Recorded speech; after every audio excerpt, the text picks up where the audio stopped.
But there's no one out here.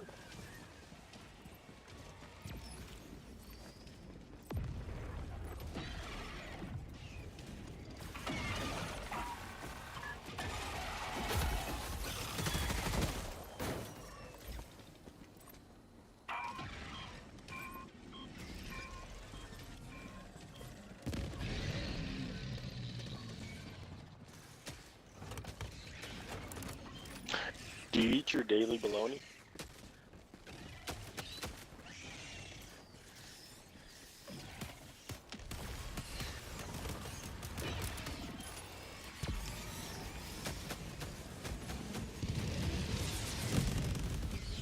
You know I love bologna. I'm so sorry.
So are we like becoming best friends?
Crazy.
covering my parents' kitchen in Feastables. I overheard my dad talking about how much he liked Feastables the other day, so I went to multiple grocery stores, bought all the chocolate bars, and then covered their kitchen in them.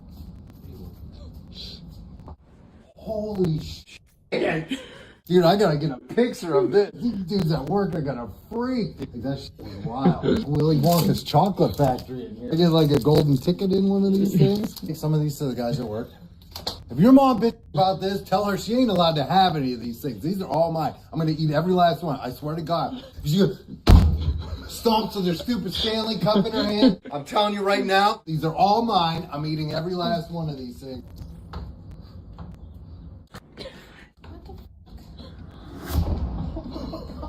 Corbin, come on. Are you f***ing kidding me? God, why do you do this to me? Stop kicking in my fucking face. I think it's time for you to move out. I'm not cleaning it up. I'm not cleaning it up. Covering my parents' kitchen in Feastables.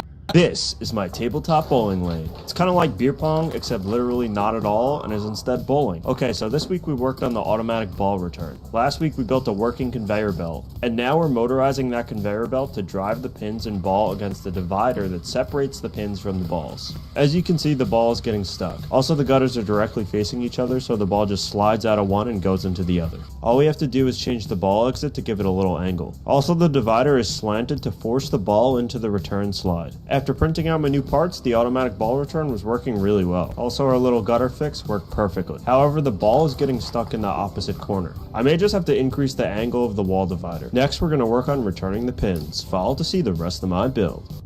Sorry, mate, I had to battle through so many traffic and stuff. So it's a little bit silly. Up there. Okay, no worries. No problem. Where is it?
calling him Lord Jink. He was confused because his name was Saitu Jinkuro. Suddenly he woke up, and the woman who was calling him Lord Jink was crying tears of joy. She told him that he had collapsed in front of the Crown Prince. Not only was he removed from the Crown Prince's guard, but he was also banished from the country. Jink didn't understand what was happening, so he asked the woman to explain where he was and who he was. She revealed that he was actually a 14-year-old named Jink Nonland, the heir of Duke Nonland. Since he was young, he had been serving as a guard for the Crown Prince of the Kingdom of Rosalta.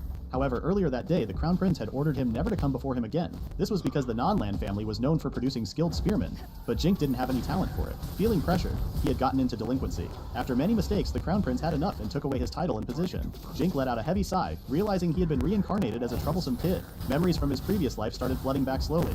Now, he had 2 sets of memories. The maid noticed Jink seemed calmer today, perhaps because he had fainted earlier. Jink realized that Jinkuru's traits were becoming more prominent in his personality. As Jink got up from the bed, he remembered the maid mentioning something about his banishment. It shocked him, and he asked her to confirm if he heard correctly. The maid nodded, explaining that upon learning about Jink's dismissal from the guard, the master disowned him. Lord Esther was chosen as the new successor. Jink was given only a month to leave the country. Knowing that the world beyond the capital was filled with monsters, Jink understood that this exile was essentially a death sentence. He felt upset that he had reincarnated as an outcast. Turning to the maid, Elsa, he asked for her help in dressing him. Suddenly, he noticed a status screen next to him. His eyes widened in astonishment as he gazed at it. It seemed like he was the only one who could see it. As he focused more, he could see the statistics in detail. Based on what Jink knew about this world, only people with incredibly rare magic eyes possessed this ability. He concentrated intensely on checking his own status and managed to succeed after a few attempts. To his surprise, he discovered that his swordsmanship rank was S. His spear skills were graded F, while his proficiency in water and recovery magic ranked S. His mastery of earth magic and alchemy was graded A, and his skills in fire and wind magic were rated B. What truly stunned him, though, was that his enhancement was graded S. Based on what he knew, there were only 3 enchanters worldwide, so he believed he might be the 4th. This made him feel excited because having such a rare ability could be valuable. With this power, he could make various things stronger, which might help him survive in the world. His thoughts were interrupted when his younger brother Esther showed up. He apologized to Jink for not being able to assist him earlier in front of the Crown Prince. Esther then brought him some money and a spear. Jink expressed his gratitude and asked if Esther could gather some travel supplies for him in exchange for the items he didn't need. Esther agreed, and Jink gave him a list of the things he required. The next day, Esther showed Jink all the stuff he had asked him to buy. Esther wondered how his brother would manage to carry so many goods by himself. Jink told him he had a trick to share, something even their father didn't know. He demonstrated the skill of creating an item box, and a door magically appeared. Esther was amazed and peeked inside to find a huge empty space. He praised his brother for having such an extraordinary skill. Jink noticed that Esther's status also indicated a small item box, but Esther seemed unaware of it. Jink wanted to tell him about it, but he decided to keep his ability to appraise things a secret. He thought of a subtle way to let Esther know and asked him if he could fetch a small bottle of his red body fluid. Esther agreed without hesitation. Jink also requested Esther to accompany him to the Adventurers Guild for registration, and Esther, being the supportive brother he was, agreed.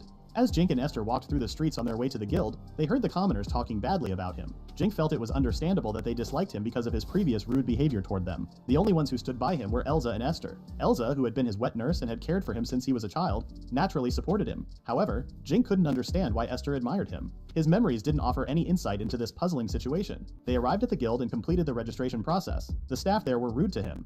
In the evening, Jink practiced sword training because he had a high rank in swordsmanship. He thought about how things might have been different if he had discovered his abilities earlier. During training, he felt light and performed exceptionally well. At the dinner table, Gordon Nonland, the head of the family, told Jink that it would be his final meal there. Jink acknowledged this, excusing himself to get ready for the next day. In his room, he enchanted some gear, including an outfit and accessories, totaling 27 levels. When combined with Jink's base level of 25, his overall reinforcement level reached 52. Using this ability tired him out. To replenish his energy, he drank a mana potion before beginning work on Esther's gift. The next day, Esther and Elsa were at the capital's west gate to see him off.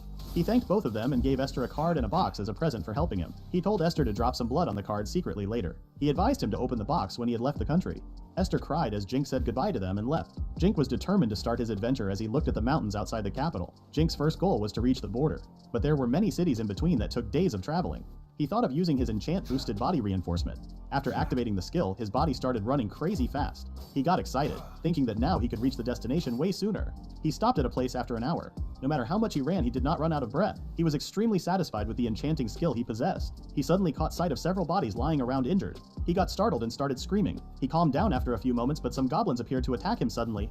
His body reacted fast to the attacks and started moving before he could think. With enchantment, he easily defeated all the goblins. After the fight, he sat down by a tree and deduced that he could level up properly. Jink had to calm himself down a little after the battle because there was a gruesome scene before him and he wasn't used to it. In this world, it was normal to take equipment from people who had been defeated in battles, so Jink took some stuff from people lying on the ground. If he brought back the remains to the guild, he could get some rewards from the surviving family, but he preferred to be out of the country as soon as possible. He got to dissecting monsters after that. The subjugation proof for goblins was an ear and a stone near their heart, which could be turned in at the guild for money. Jink was very bothered by the dissection process, but he did it anyway. Jink confronted a lot of goblins and kobolds on the way to the post town Rio. He got used to battle by the time he reached the town the following morning. He checked his status and noted that he had leveled up a lot. He took out a bunch of extra weapons from his item box, as a piece of equipment could only be enchanted once. Jink traveled a bit further and then stopped at a spot where adventurers rested. There were several adventurers nearby.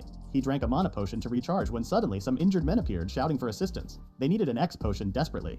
Another adventurer nearby mentioned how rare and precious X potions were, doubting anyone would give one away. One of the injured men dropped to his knees begging. Jink stepped forward announcing he had some. Judging by their appearances, the injured men didn't seem dangerous, so Jink decided to help. They gave an EX potion to one of the badly injured men who was immediately healed. Jink was surprised by how quickly it worked. A man from the gang thanked Jink and introduced himself as Alec Thunder, the leader of a group called Dragon's Tears. He gave some money to Jink and apologized for it not being enough.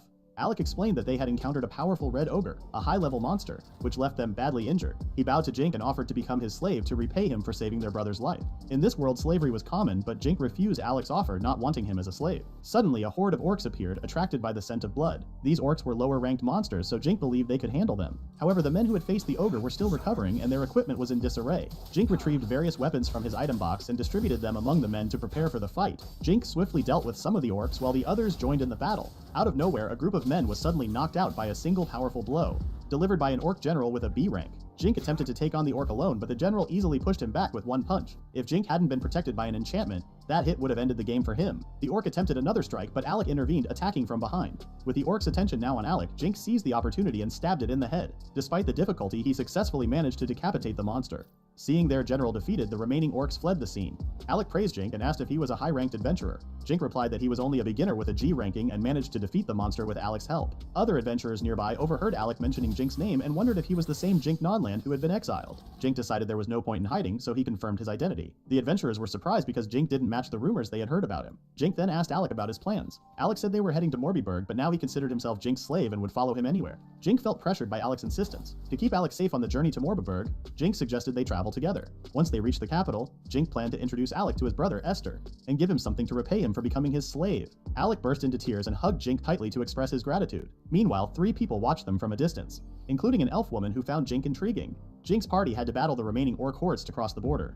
Eventually, they reached the Goblins' Forest. As the name suggests, the only creatures here should be goblins, which Jink can handle easily. He takes out many of them without much trouble, but their numbers are overwhelming. The rest of the party joins in to defeat them all. After the fight, everyone is exhausted and resting on the ground. One person asks Jink why he's the only one not badly injured, even though he was on the front line. Jink nervously chuckles and explains that it might be because of his strength advantage. Technically, he's not wrong because his ability to enchant objects with magic has boosted his physical capabilities. The elf girl from earlier interrupted him and called him impressive. She introduced herself as Karen, the leader of the party's Sacred Flame. A man with her introduced himself as Bogard. The third person of the party took a good look at Jink and figured out that he was an enchanter. This suddenly put a smile on his face, and he excitedly introduced himself as Will. Jink shook Will's hand and checked the status of their party. He noted that they were an A-ranked party with highly skilled members. Will had the skill Weapon Appraisal mentioned in his status. Jink wondered if this was how Will figured out his enchanting ability. He asked Will how he knew that. Will replied that he saw that all Jink's equipment was imbued with Physical Enhancement +8, which was a feat achieved by enchanters only, as it was challenging to enhance multiple pieces of equipment with the same value. The adventurers around him heard the conversation and started bombarding Jink with questions. Will inquired if Jink would be willing to enchant something for him at a reasonable price. Jink answered that certain conditions had to be met for performing this ability. The owner's blood had to be dropped on the object to be enchanted. In that case, only the owner could use the enchantment effects on the equipment. Alternatively, Jink would have to go through Morbiburg. Jink forbade the party from telling anyone about this ability until he was officially on the same level as them. The party members agreed to his terms. Will stated that they were all adventurers of Qual, and they would have loved to have an enchanter in their country. Jink was open to any price for enchantments because he had never met enchanters before, so he didn't know the usual prices. He offered them some cards and explained how each could be used. Will was shocked to learn that Jink could provide appraisal, magic bag, and alchemy magic with his rare ability. All 3 members had their equipment enchanted. The only card left was an appraisal one for all 3. However, Jink was very tired by this point. He kept drinking mana potions to stay energized. The members dripped some of their blood on the cards to enchant them. Will was pleased with his appraisal card. He asked Jink if he knew their talents since the card only listed their skills. Jink replied that talents were uncertain. Some people's talents might never develop, so they weren't listed on the card. The adventurers of the Sacred Flame gave Jink a hefty sum of gold and valuable items in exchange for enchantment services. Will found it odd that Jink, who possessed many rare items, was traveling without a caravan. When asked, Jink revealed that he had been exiled. This revelation shocked them, prompting inquiries into the reason. Jink explained that he had always been shunned by others, so being falsely accused was inevitable. He had kept his abilities secret, even from his own family. Fearing exploitation by those in power, he harbored distrust toward everyone. Will expressed gratitude for Jink's honesty and invited him to accompany them to the Qual Kingdom, assuring him of a warm reception. There were many monsters on the border, but with Jink and his companions together, getting through them was easy. Jink agreed to join them, and they began their journey. They quickly arrived at Morbaberg. Since no one recognized Jink there, he decided to go shopping. Jink happily purchased various items, including an armor suit and a spear for Esther. The shopkeeper was surprised to see such a young boy buying expensive items. Jink paid for everything and took all the items with him. He did his best to enchant the items intended as gifts for Esther. Jink consumed many mana potions and spent the entire night enchanting. The next day, he handed a package to Alec to take to Esther. He also gave everyone cards showing their statuses. He practiced a lot of enchanting magic because he wanted to level up his skills. He said goodbye to Alec's group and headed to the border with Sacred Flame. Back at the non-land residence, Esther was put under house arrest for 50 days. His father declared Esther as the new heir and told him to forget about his brother. Alone in his room, Esther cried as he remembered Jink. After Jink left, Esther's father would often beat him when he found out Esther had been doing things he didn't approve of. Esther would get scolded for going against his father's wishes, and as punishment, he was confined to the house for 50 days. His father even declared that Jink was no longer part of the family. Locked away in his room, Esther worried about his brother's well-being. Despite the situation, he had faith that Jink was still alive and doing alright somewhere out there. Meanwhile, in another country, Jink was busy fighting monsters. He would often mention Esther's name, expressing how hard he was working. Jink was joined by members of the Sacred Flame who fought alongside him. Will, using his windcutter magic, effortlessly sliced through a giant monster. Jink was impressed by Will's A-ranked skills and was told that he would soon level up with his enchantment skills. Will admitted he was better with flame magic, but the forest restricted its use. Karen and Bogard finished off the remaining monsters. Curious if lower-ranked adventurers could now cross the border since they had cleared out most of the monsters, Jink asked Karen. She explained that this area was still off-limits for adventurers ranked C or lower. When merchants crossed the border, they usually had guards ranked A or B with them. Going deeper meant risking encounters with wyverns, which scared Jink a lot. Jink and the party had reached the country's border. Massive gates stood before them, guarded by several guards. Jink wondered if they could pass through smoothly because it was said that nobody exiled had ever slipped past the border. Karen and Bogard reassured him, promising to intervene if things didn't go as expected. A ranker was treated like an earl or count, while an S ranker was like a duke. Inspectors there were ranked up to viscounts at most, so their party had authority over them. A guard suddenly appeared and requested their IDs. He was shocked to see Jink's ID, realizing he was Jink Nonland, who had been exiled. He asked how Jink had managed to get there in just 5 days. Karen stepped forward and asked why it mattered. She pointed out that he had been ordered to leave the country and he had complied, so there shouldn't be anything to complain about. The guard got offended and yelled at her, questioning how a commoner could speak to him like that. Karen shoved her ID in the guard's face and he started sweating when he realized she was an S-ranked adventurer. Karen threatened him, saying she would test her weapon on him if he didn't shut his mouth. The guard got scared and ran away. A higher-ranked guard showed up and said sorry to them for his subordinate's behavior. He asked why people from the Qual Kingdom were traveling with someone like Jink, whom he described as a disrespectful man. The guard said Jink had apparently tried to poison the head of his family to get their money. Jink was shocked to hear this new accusation of attempted murder. He figured his family must have really disliked him to make up such stories. Will explained to the guard that they were only escorting Jink because they heard he had been exiled. According to the kingdom's rules, when someone gets exiled, they had to leave the country within a certain time and never return. Jink followed the rules, so nobody should stop him. But the guard thought the time Jink took was too quick, which seems suspicious. Will stood up for Jink, saying that they'd been traveling together for 3 days and had no issues with him. The guard tried to argue more, but eventually gave up and let them go. They reached the territory of the Qual Kingdom. Jink thanked Will and the others for their help throughout the journey. Will asked him if he had ever considered how the Rosalta Kingdom would react if they found out he was an enchanter. He explained they might try to take him back or even eliminate him. That's why he suggested Jink register with the Qual Kingdom. If he found a job in town and leveled up regularly, he could eventually reveal he was an enchanter on his own terms. The people of Qual would support him, and as long as he was registered with Qual, Rosalta couldn't harm him. Jink agreed to the idea and decided to visit the guild. Will gave Bogard some instructions that Jink didn't understand. Later, Jink excitedly told Karen he had enchanted a healing card for her, and she happily accepted it. When Karen and the guy reached the Adventurers Guild, everyone glanced at Karen. They seemed fascinated by her presence. Some looked envious that she was accompanied by a new guy. They asked the receptionist for registration details. The guy then asked Jink to display the things he had hunted previously. Jink suggested they move to a larger area for this. Then they all moved to the guild's backyard. Jink took out some bags from his item box. The bags were filled with goblins' ears. He didn't have time to dissect orcs, so he brought their bodies with him. He angled the opening of the item box towards the ground, and numerous orcs started falling. The guys assessing him froze in their places, their mouths hanging open. Converting all the stuff into money made a total of 24.3 million yen. Jink was elated that he had earned this much money. He could never dream about getting his savings up to 6 digits when he was Jinkaru. He had accumulated enough points to rank up to level C, but he still had to pass a rank up test to attain that level officially. He was going to have a mock fight with the examiner for that test. He got guided to the battleground. A man appeared behind him and introduced himself as the Guildmaster Snow. He stated that he would be the one fighting Jink. News quickly spread throughout the guild that the master was personally testing someone. People were curious about the challenger's skills. At the testing area, the referee announced that they would combine rank D and C tests to save time. The Guildmaster expressed interest in testing the challenger Jink. Despite warnings from the referee about the risks, the Guildmaster was eager to participate. Karen reassured him from the crowd, offering to heal any injuries. This drew anger from some men in the audience who resented Karen's attention towards the Guildmaster. The referee signaled the start of the fight. The Guildmaster attacked first, charging fast at Jink. Jink barely dodged in time. The master began a series of attacks that Jink tried to dodge. He was so swift with his attacks that Jink couldn't keep up and got a minor hit on his cheek. The master mentioned that usually opponents gave up after 3 minutes, so it was impressive that Jink was still standing. It had been a while since he faced this kind of resistance. This time, Jink tried to initiate an attack, but the master easily dodged it. Jink noted that his swordsmanship level was 104, so it wasn't surprising that he was this good. They continued trying to attack each other. The audience was impressed by Jink for keeping up with the master. The guild master started to get tired, but Jink remained unfazed.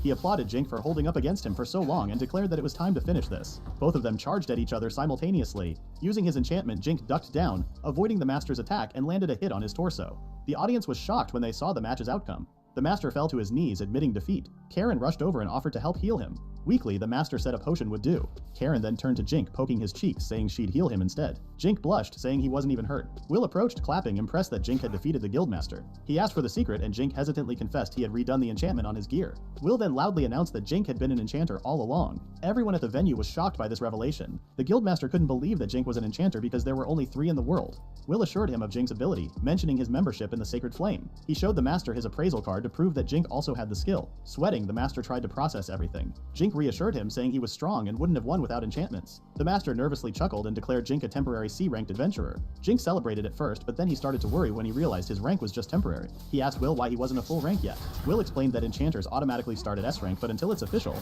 he's stuck as a temporary C. It was important for the guild to see his abilities in combat, because if he wasn't good enough, the government would send guards to watch him all the time. Jink wondered why Will was helping him so much. Will was surprised by the question but then grinned, saying he wanted to see what kind of story Jink would create. He promised that with his enchantment and assessment skills, Jink might even reach SS rank, which is higher than S and comes with freedom from authority. Jink could become like a feudal lord if he succeeded. Will asked if Jink was up for the challenge, knowing it would take a lot of effort. Thinking about all the unfair treatment he endured, Jink saw this as a chance to prove himself with his enchantment.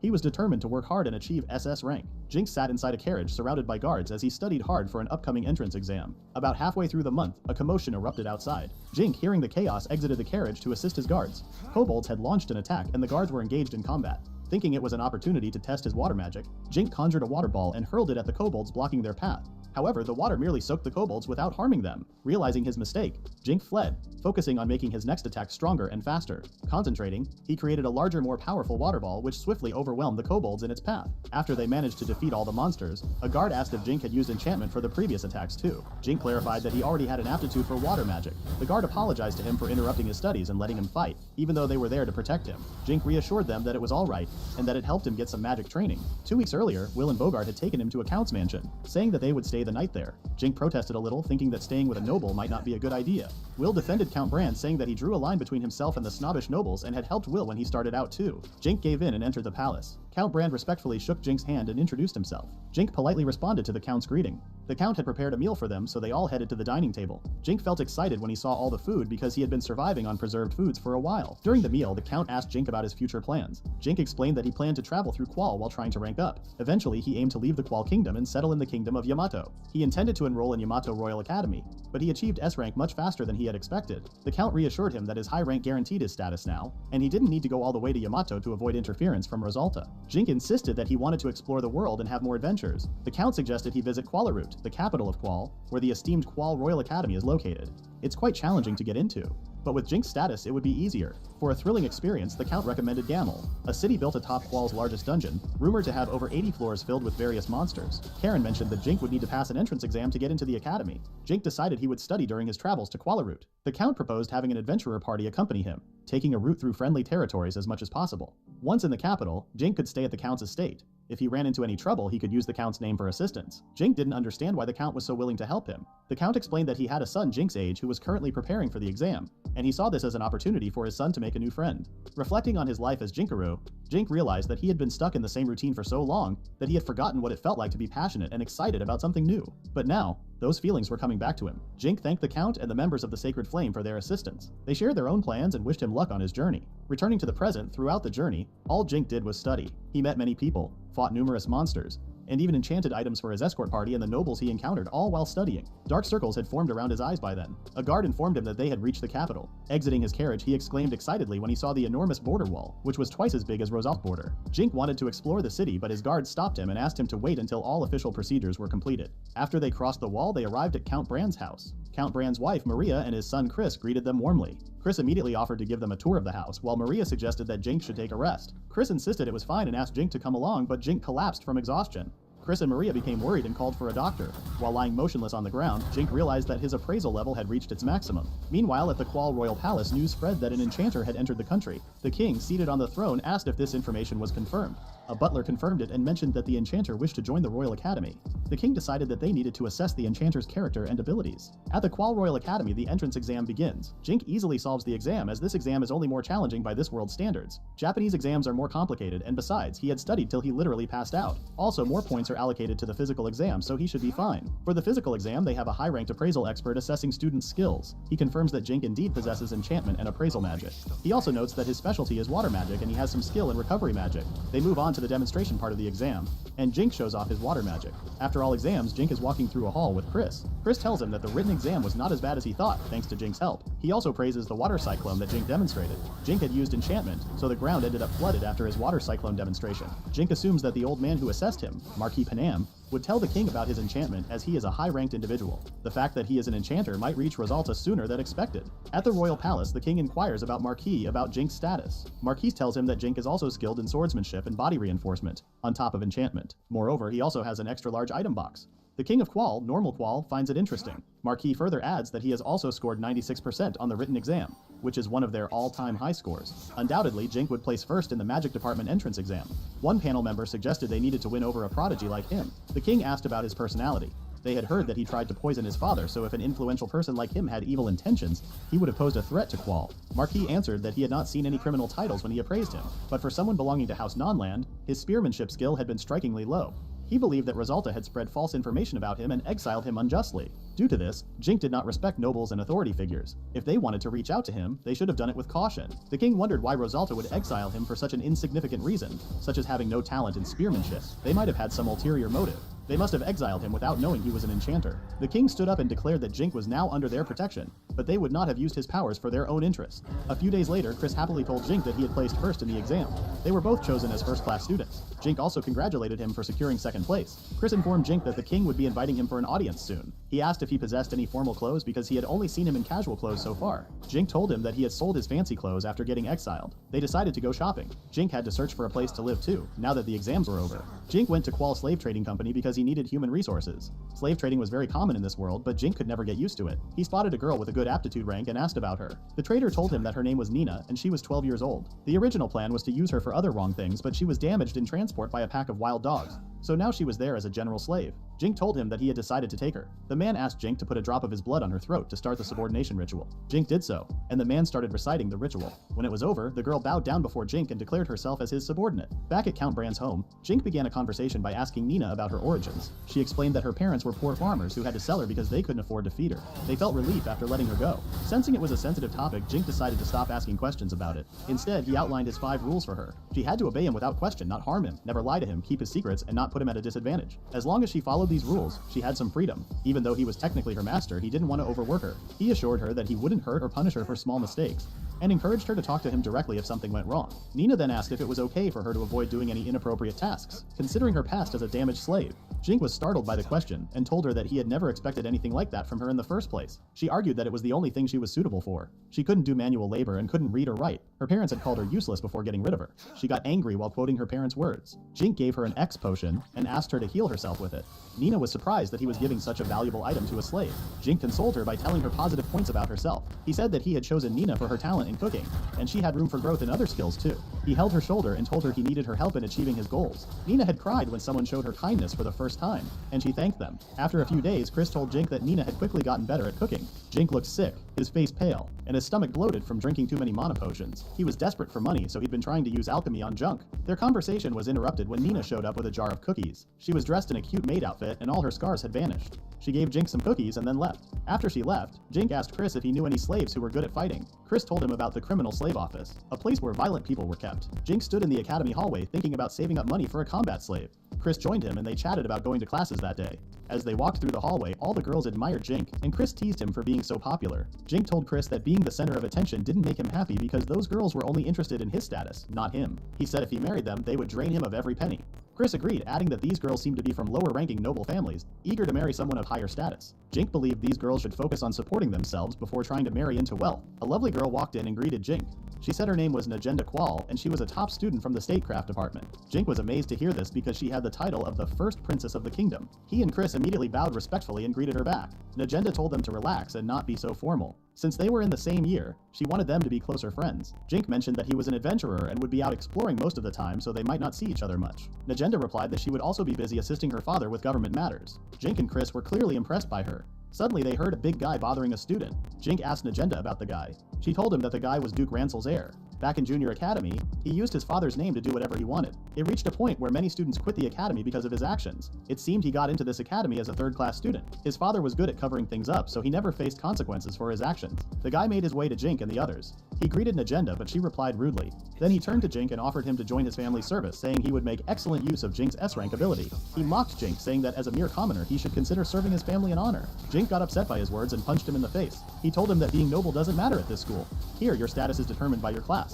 So, if a lower-class student like him disrespects a higher-class student, the lower-class student can be punished right away. Jink left the guy there and walked off with Chris and Najenda. Najenda asked Jink if he was going to accept her father's invitation for a meeting. Jink said he'd like to, but he didn't have fancy clothes and he needed his money for other things. The princess told him to wear his usual clothes since he was an adventurer. A few days later, Jink showed up before the king. The king greeted him warmly and said sorry for the trouble caused by some of his country's nobles who kept asking Jink to make appraisal cards during his travels. Jink replied that he didn't mind because he made good money from it. Then the king asked if they could rely on him for future enhancement and appraisal requests. Jink felt happy that the king acknowledged his enchantment side job and agreed to help. The king then asked about Jink's quarrel with Duke Ransel's heir. Jink explained that he couldn't stand people who abuse their power and act selfishly, like Duke Ransel's heir. He admitted to reacting impulsively and said he'd accept any punishment from the king. The king praised him for his beliefs and told him not to worry about what might happen because of the argument. He congratulated Jink for coming first in the written exam and offered to reward him with whatever he wanted. Jink said he wanted permission to buy human resources from the criminal slave sales office. He explained that he needed slaves to help him explore Gamel's labyrinth and was worried about spies from Rosalta sneaking in. He thought slaves were the safest choice. The king admired his clever plan and gave him permission to buy the criminal slaves. Jink and Nina went to the criminal slave sales office.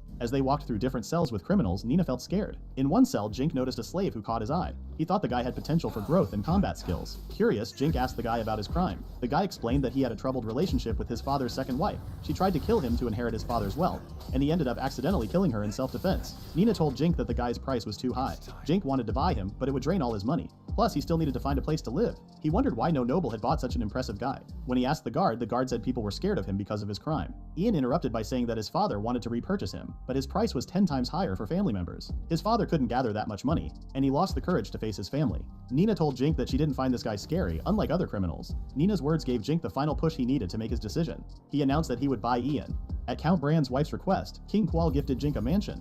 Chris also gathered more requests for appraisal cards for Jink. Nina practiced reading, writing, and cooking. Ian trained his wind magic and swordsmanship, and he showed impressive progress as expected. However, Jink noticed that Ian looked worried sometimes. Jink encouraged him to talk openly, but Ian didn't say anything. Deciding to ask directly, Jink and Ian headed to the market. While there, they noticed a guy in a cloak who seemed to be following them. Jink and Ian were out shopping for things they wanted. After they finished shopping, Jink reminded Ian to speak up if he had any concerns, as being forgetful could be risky during fights. Suddenly, a young boy appeared, pointing a spear at Jink. He demanded that Jink stop using his brother however he pleased and let him go, or else they would have to fight. Jink checked the boy's strength and saw it was much weaker compared to Ian's. The boy even had a title that said Ian's Leftovers. Jink mentioned he was a top-ranked adventurer and the boy wasn't in a position to fight him. The boy yelled again for Ian to be set free. Jink, getting annoyed, said he couldn't release Ian because he had bought him for a high price. Amidst the chaos ahead, Ian knelt down and said sorry to Jink on behalf of his brother. He pleaded with Jink to spare his brother's life. Ian's brother yelled at him, telling him not to kneel before someone like Jink. The people around them started talking and Jink realized he looked like the bad guy in front of everyone. Ian asked his brother how he couldn't hate him for taking their mother's life. Ash, the younger brother, said he was mad at him for that, but he found it disgraceful that he was treated like a slave. He wanted his smart and cool brother back. Their father had promised to save money to buy him, but someone bought him before that could happen. Jink interrupted and declared that he would entertain Ash as an opponent, drawing his sword. Ash charged at him with a spear, but Jink quickly cut it in two with his sword. Then he sliced Ash's cloak in half, causing him to fall to the ground. At that time, some guards showed up and tackled Ash to the ground. They were from the guild, and one of them asked Jink to come to the guild for a hearing. Jink told Ian to quickly stash all the shopping in his item box. They'd talk more later. When Jink got home, he was worn out. Nina ran to him crying and led him to Ian's room where he found Ian attempting to take his own life. Jink grabbed the weapon away from him, but Ian protested, shouting that he deserved to die for disrespecting his family. Jink argued that it wouldn't solve anything and asked for a different punishment. Jink got angry and announced that they would leave for the dungeon city, Gamel, the next day. While they were exploring, Ian was being worked like a horse, doing everything that was asked of him. Eventually, Ian made a vow that he would keep working until he couldn't anymore.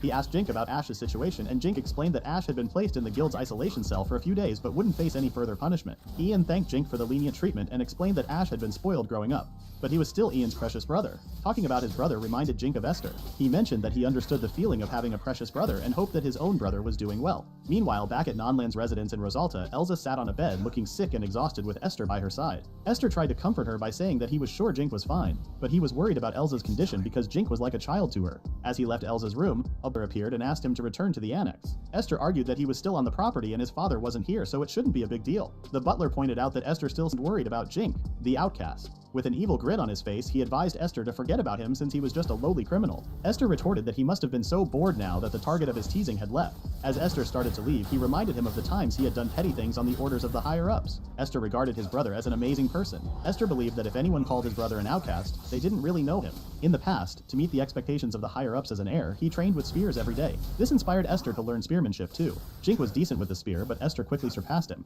Whenever they sparred, Esther always won. Jink even asked Esther for tips to improve his skills. Esther knew Jink felt embarrassed being beaten by the son of a concubine, but he still treated Esther kindly. However, people's attitudes towards Jink changed a lot. His grandfather started favoring him and ignoring Jink. It was clear that rumors about Jink were being spread on purpose. Over time, the rumors got worse and Jink found himself with nobody to rely on. Esther believed he was the one who had ruined his brother's life. At the Rosalta Royal Palace, a meeting took place. Noble Nonland, the former head of the family, and the kingdom's crown prince, Elliot, were also present. The audience expressed their dissatisfaction, saying that exiling an enchanter was a grave mistake. They added that it would be very difficult to retrieve him since he had escaped to Qual. Interrupting them, the crown prince asked how long they intended to dwell on this argument. A member of the council replied that since the crown prince had supported Jink's exile, he also had to bear responsibility. The prince confessed that he had assumed Jink would be taken care of by goblins or kobolds, but luck was on his side, allowing him to reach Qual. He remarked that Jink being an enchanter was actually good news because it implied that he and his father also had the talent for enchanting. The king scolded him and tried to halt his speech, but Elliot persisted, stating that Jink shared the same bloodline as his father. He argued that since he and his father shared the same blood, they too could become enchanters like Jink. The council members were shocked when they found out. They wondered if Jink could be the king's secret son. The king looked nervous and asked Elliot how he found out. Elliot said he overheard his father and grandfather talking. He said he'd be the one to save the country. He told a guard to tell his followers. They had to find the smartest sages and wizards in Rosalta. They needed to figure out how to make him and his dad into enchanters. The king and the former king seemed dismayed, and everyone at the council began questioning them aggressively. Gordon held his head in his hands, observing the chaos unfolding before him. He had opposed punishing him with exile and had suggested granting him a viscount title instead. He understood that this wouldn't just end with him and his father. The public would soon uncover the lie that the Nonland family and the royal family had desperately tried to conceal. Sacred Flame and Alec arrived at Nonland's residence to meet Esther. They all introduced themselves to him, and Will informed him of Jink's whereabouts. Esther started crying at the confirmation that his brother was doing fine. Esther brought them to meet Elsa. Elsa was very relieved to hear about him too. Will told them about Jink being an enchanter too. Esther realized why Jink had asked for his blood when he saw the gifts sent by Jink. Elsa said that she did not notice Jink's enchanting abilities at all while she took care of him. She understood why Jink hid this from everyone all that time. If that had gotten out, this country would have definitely tried to steal his freedom. Will was certain because he had only heard bad things about Rosalta in recent years, and the poisoning incident involving the Chancellor's family had sparked it all. That incident had only occurred because the Chancellor's daughter had Jink, with his father being the king. Esther's eyes widened at the revelation. Will realized that he had said more than necessary, and Karen hit him for not being careful in front of Esther. Esther seemed horrified after discovering that he and Jink were not blood-related. Elsa comforted him and continued the story from where Will had left off. The previous king of Rosalta had gotten the crown with the support of the Chancellor. Shortly after, the Chancellor's daughter became pregnant with his child. If this secret had gotten out, it would have made the king's position worse. So he tried hard to keep it hidden. He had ways to handle it, but dealing with the Chancellor's daughter, who was influential, was tricky. Eventually, the pregnant lady carrying Jink was sent to House Nonland, which was powerful, to marry Lord Gordon. Elsa, who used to work as a servant at the Chancellor's house, was sent with her. However, the former head of House Nonland, Lord Noble Nonland, didn't like this arrangement. He didn't want to pass on his family's legacy to a child who wasn't related to him, so he poisoned the food at one of the Chancellor's family gatherings. Jink didn't attend the party because he wanted to practice his spearmanship, and Elsa stayed with him. Everyone at the party, including Jink's mother and her family, met their end. Even Elsa's husband and son, who were serving at the party, were affected. Elsa was silenced by Noble and Gordon. She felt guilty for allowing Jink to be exiled just to save herself. Esther comforted her, saying she hadn't done anything wrong. The Nonland family simply wanted to get rid of Jink, talented or not. Will told them that the capital was filled with criticism for the royal family. He also mentioned the crown prince's foolish behavior at the recent meeting. Chaos reigned in the royal palace. Will paid off a noble who was at the meeting to get this information. Rosalta was in deep trouble. After learning about the situation, Alec decided to move his group to Qual. Will asked Esther what he wanted to do. Esther replied that he didn't feel attached to the country or his family anymore. He demanded Karen, the leader of Sacred Flame, to take him in as her slave. He feared his family would be convicted and he'd be enslaved along with them. them. So, he wanted to become Karen's slave and leave with Sacred Flame to meet up with Jink later. Elsa also insisted on becoming a slave with Esther. Outside the door, the rude butler listened to everything. He decided to grab some expensive stuff and leave the place because he thought the house was finished anyway. Karen dressed up Esther in a maid suit. Esther was extremely shy and embarrassed wearing that, but Karen had fun. She justified it by saying that Esther was a high-ranked noble successor, so he was pretty well known. It would have been impossible to make it through the inspection if he didn't disguise himself. Esther still didn't understand why he had to cross-dress. Even Elsa teased him about it. They all left for the Qual Kingdom right away. Esther still felt uneasy knowing that Jink was not his blood-related brother. Jink, Nina, and Ian arrived at Gamel. The city was bustling with people just as they expected. They gazed at the large entrance to the dungeon. Ian told them that in ancient times, the entrance used to be nothing more than a huge hole leading into the dungeon. As more adventurers began to arrive, the city started to grow. Jink noticed that Ian seemed quite knowledgeable about Gamel. Ian explained that his family had a shop branch here, so he had visited often with his father. His family mainly traded with mid-sized clans. Clans were essentially groups of adventurers. Small clans had just a few parties, while big clans could have several hundred members. Being part of a clan provided a safe base for adventurers to operate from. So most adventurers in Gamel belonged to one. Some clans even used their strength as a shield to get what they wanted, which made them intimidating trading partners for merchants. They decided to head to the guild first to gather some information. The guild was massive, feeling like one of those modern malls to Jink. As he was about to speak to the receptionist, a large drunken man interrupted him. He made fun of Jink and Nina, suggesting they hire guards if they didn't want trouble. The receptionist managed to get rid of him and apologized to Jink. Jink handed her his guild card, and she screamed when she saw his S rank. Everyone around was surprised. Some even thought about recruiting him to their group. Jink explained that his rank was because of his rare ability, but he still lacked experience. He was sent straight to the 5th floor, a place where many adventurers hadn't reached. While Jink and his team waited in the reception area, a girl named Mona showed up. She informed them that she would be their guide from now on. The guild provided personal assistance to adventurers based on their rank and skills. They could go to her for any help or advice they needed. Jink understood why other adventurers might be jealous of him. He greeted the dungeon guide and dove straight into business, asking about the necessary equipment and any important dungeon details. The guide explained that monsters would continuously appear, but the remains of those Jink defeated would vanish, leaving only a few items behind. These defeated monsters would eventually respawn. The items left behind, like magic stones or body parts, were called item drops, and they could also be found in treasure boxes scattered throughout the dungeon. Jink thought the dungeon seemed very organized, almost as if someone intentionally designed it that way. Mona advised him not to overdo things, warning that monsters got stronger the deeper he went. She mentioned that no one had made it to the deepest floors yet. Previous adventurers had said that the environment changed a lot from floor to floor. If one floor was hot, the next might be freezing cold. So he needed equipment for both hot and cold temperatures. Above all, quality footwear was necessary. She suggested he visit their guild store for the items he needed. After going over the basics, she informed Jink about a request the guild had for him. They needed him to gather magic stones. Due to a recent war, Qual was running low on magic stones, but not many adventurers were actively seeking them out. In this world, people used magic stones like batteries. They used the magic inside them to start fires and make water for everyday needs. Magic stones were super important for daily life, but low-ranked adventurers were too busy trying to survive. And the high-ranked ones didn't explore the lower levels because they were only interested in rare stuff. That's why Jink's group got the job. They were going to hunt slimes because they dropped magic stones. They went into the dungeon and found a big open space. After a bit, slimes started popping up from everywhere. Jink told Nina and Ian what to do to fight them. Nina struggled at first, so Jink had to help her, but she got the hang of it and managed to take down a bunch. Ian used his sword and wind magic to get rid of them too. When the slimes disappeared, they were left with a bunch of magic stones around them. Ian mentioned he wasn't even tired after the fight, all thanks to some enchantment. Jink explained that when you fought tough battles, your experience points went up in real time. He figured it was because the monster's energy turned into experience points. When he checked their stats, they had gone up a lot. They decided to challenge monster rooms to level up. According to the map, there were slime rooms on the 3rd floor, but only those above B rank were allowed there. Monster rooms were filled with specific kinds of monsters. Once you entered, you had to either survive for a set time or defeat all monsters before leaving. Jink told them that based on their enchantment, they were easily B rank, so they decided to go there. They reached the slime room on the 3rd floor. Hundreds of slime monsters came from all sides, more than they expected. Jink was confident that Ian could handle them, but he wasn't sure about Nina. When Nina got into trouble, he unleashed a massive water cyclone at them. The attack took out all the slimes at once. Jink had run out of mana after using the water cyclone attack, so he drank a mana potion to recharge. Nina felt sorry for the oversight and apologized to Jink. He reassured her, saying it was okay, and mentioned that both Nina and Ian's XP had increased due to his attack. It seemed that just being near the person who makes the shot could boost one's stats. Ian suggested it might be better for them to earn XP individually, so they continued battling slime monsters they encountered throughout the night. During the fights, Nina learned some shielding skills. Despite fighting numerous slimes, they didn't accumulate enough XP. They decided to move to another floor. Nina expressed her reluctance to enter a goblin room because she disliked their smell. Jink agreed, adding that goblins didn't drop good items either. The other options were kobolds on floor 9 and orcs on floor 15. They decided to go to the kobolds room because they had good item drops and their smell was also slightly better than goblin. Orcs had thick skin, so their weapons wouldn't last against them. That's why kobolds were the best choice. Nina felt happy experiencing all the things adventurers did. They headed to the kobolds' room on floor 9. There was a magic circle there, which was like a kobold's respawn point. After a few moments, kobolds started emerging from the circle. Ian and Jink started fighting them one by one. Nina also managed to defeat one after some effort. Jink built a tall water wall around them, keeping all the kobolds trapped outside. They decided to take a break inside the wall, grabbing loot and weapons as they went. Ian suggested they use magic instead of constantly moving around. Nina couldn't use magic, but Jink could enchant a weapon for her. Nina was thrilled at the idea of using magic. Jink pointed out that Nina didn't have enough mana for magic.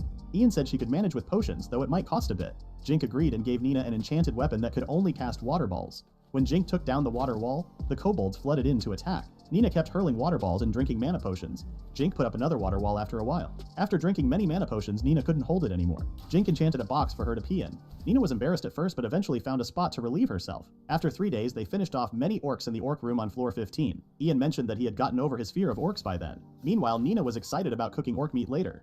After 3 days of continuous fighting, Ian and Nina's stats had increased greatly. Jink announced that they would head back topside after conquering the next room. The next room contained an orc general. They planned that Nina would attack with spells from behind while Jink and Ian would charge head-on, casting their own spells. The orc general emerged out of the magic circle and tried to attack them. Jink went first and landed some hits on it while Ian and Nina launched magic attacks from behind. Ian went after Jink and fought the monster with his sword. They easily managed to bring the general down with their coordination and teamwork. After the orc general was defeated, Nina collected its meat to cook later. She then noticed a jiggly round thing with a weird smell. As a merchant's son, Ian knew what it was and told Jink. Jink instructed Nina not to hold it since it was an orc testicle. Soon after, Nina cooked her special orc meat soup and served it to Ian and Jink when they were back at their camp. As they ate, an elf guy appeared, following the smell of the dish. The guy seemed to recognize Jink. The elf guy introduced himself as Luke, the master of the Elder 3 clan. He felt good to finally meet Jink, the enchanter he had heard so much about. Jink checked Luke's status and found out that he was an S rank, just like him. However, Luke didn't have any special abilities. Jink assumed Luke must have been incredibly skilled to reach S rank without any rare abilities. Luke's archery score was exceptionally high. Ian told Jink that Elder 3 was the third most influential clan in Gamel. Jink asked Luke why he was there when several people standing behind Luke approached Jink and started begging for food. Luke explained that his clan had run out of food, so they were making their way back up from the floor below. However, with all the monsters, it was taking them a lot of time. They might have starved before making it back to the topside. Luke offered to pay money, but Jink said he would like some information in return for the food. Luke agreed to the deal as long as the information wasn't confidential. Nina cooked the whole clan a good meal. Everyone praised her cooking after eating. Luke said that he never expected to eat anything other than jerky and bread there. Jink told him that he had bought a lot of ingredients and cooking items just in case. While they were eating, Luke explained the clan system to Jink. He told him about the 2 main clans in Gamel, the Depths of Purgatory and the Emissaries. Some folks referred to them as the Big 3, including the Elder Tree, but Elder Tree was much smaller compared to the other 2. Both clans used force to maintain their hierarchies. Those with fewer abilities were often used as cannon fodder in the maze, either ending up dead or insane. Joining these clans meant paying steep membership fees. Some couldn't afford them, so they left. However, leaving a clan was seen as treason here, and no other clan would accept it. That's why some people ended up in Elder 3, which prized freedom above all else. Luke wanted to help as many people leaving clans as he could, but he knew the other 2 clans would come after him. Ian confirmed that the 2 big clans had a bad reputation among merchants too. Despite this, their names still carried weight, and many joined because of their fame, only to regret it later. Jink thanked Luke for the valuable information, and together they made it to the topside. Luke expressed his gratitude for the meal and hoped they would meet again. He warned Jink to be cautious because he'd heard that the 2 clans had their eyes on him. After Luke left, Jink asked Ian and Nina about their maze experience. Nina said she had fun, while Ian talked about how effective the experience had been. Ian told Jink that he could form a clan of his own if they brought in the staff from the estate. Jink mentioned his upcoming exams, so they needed to return to the capital. He instructed Nina and Ian to take a break. The next day, Jink presented his loot from the past 3 days at the guild. Mona felt nervous seeing the amount of bags because now she would have to count them all. She spotted an orc's genitalia in one bag, and happily picked it up, knowing it could be sold at a high price since it was used as an ingredient in medicines. At that moment, a man appeared and greeted Jink. He introduced himself as Dan, the guildmaster. Dan praised Jink for clearing a boss room in 3 days. He said Jink could take his provisional B rank exam now, with Dan as his opponent. It was a test of endurance. Jink had to withstand Dan's attacks for an hour. Dan wanted to see how someone who quickly rose through the ranks with rare skills could defend themselves. Jink thought the exam was a bit unfair for those who focused on offense. Mona assured him it was just a provisional exam and wouldn't change much. Dan interrupted, warning Jink not to be overconfident because he wouldn't hold back. The man teased Jink a bit more, and Jink started feeling annoyed by the man's behavior. Eventually, Jink and Dan moved to the Gamel branch area to have the test once all the preparations were finished. Jink had enchanted every part of his outfit. Dan allowed him to use defensive spells and swords as long as he didn't actually hit him. Once the match began, Dan kept attacking Jink while Jink defended himself. Jink managed to endure 1 hour of constant attacks easily. Dan admitted that it was even tougher than Snow had warned him. Jink didn't even break a sweat during the whole thing. Dan also praised Jink for his accurate defense. Dan realized that Jink was quite intimidating during the match. Jink pretended to block Dan's attacks, but he was secretly targeting the same spot on Dan's sword repeatedly. If it had gone on much longer, Dan's sword could have broken. Eventually, Dan acknowledged his defeat. He invited Jink to the library later to talk about something. Mona had some less experienced adventurers count Jink's loot for her earlier. She told Jink about the huge amount he earned through that. Now they, along with Dan, sat in the library. Mona informed Jink that as a provisional B rank, he no longer needed an escort when traveling, although having some security was still a good idea. Dan disagreed, saying Jink could handle himself well enough. Jink then asked Dan about what he wanted to discuss. Dan explained Ash's situation. Although the guild had released him, his father still wanted to make amends, so he came to Gamel. Dan requested Jink to talk to Ash and negotiate a deal with him. He suggested that Jink could sign with a merchant he knew since Ash needed to sell goods anyway. Dan felt sorry for the man as his eldest son ended up as a slave and his youngest son was causing trouble. He hoped Jink could lend a hand to help out. Jink's opinion of Dan instantly changed after hearing this. He had thought that Dan was a self-centered, rude man, but it turned out he was actually kind. Jink said he was going to deal with that matter anyway, so he would meet him. After a few days, Jink and Ian met Ian's father. His father apologized for Ash's rude behavior. Jink said he would let it slide if he promised to keep his son in check. Jink also received a personal business contract with him. With Ian's help, they worked out the details pretty quickly. After the meeting, Jink told Ian to spend the rest of the day with his family. Maid Mamisa and Angie welcomed Jink back to his house. They handed over a letter to him. Jink opened the letter and noted that it was from Chris. Chris wrote that there were 2 slaves named Elza and Esther at the Brand's house and wanted to meet him. Jink was shocked when he read the names. Jink rushed to the Brand's residence. Chris told him that he used to be a prince. Jink's eyes nearly popped out of their sockets when he heard that. Chris explained that he wasn't the oldest son of the non-land family, but rather the illegitimate child of the king of Rosalta. This revelation had just come out, so the royal palace was in chaos. Will, Karen, and Bogard also appeared in front of Jink. Jink was confused about what was happening. He asked them to take him to Elza and Esther. They led him to a quiet room. Elza and Esther, wearing worn-out clothes with tired eyes, bowed their heads when Jink entered. Jink became furious seeing their condition and demanded to know who had done this to them. Karen replied that they had asked for it themselves. Chris explained that they had to do it because he and his mother couldn't treat slaves the same way they treated other servants. The servants would have caused an outrage. So they only asked to give them the bare minimum to survive.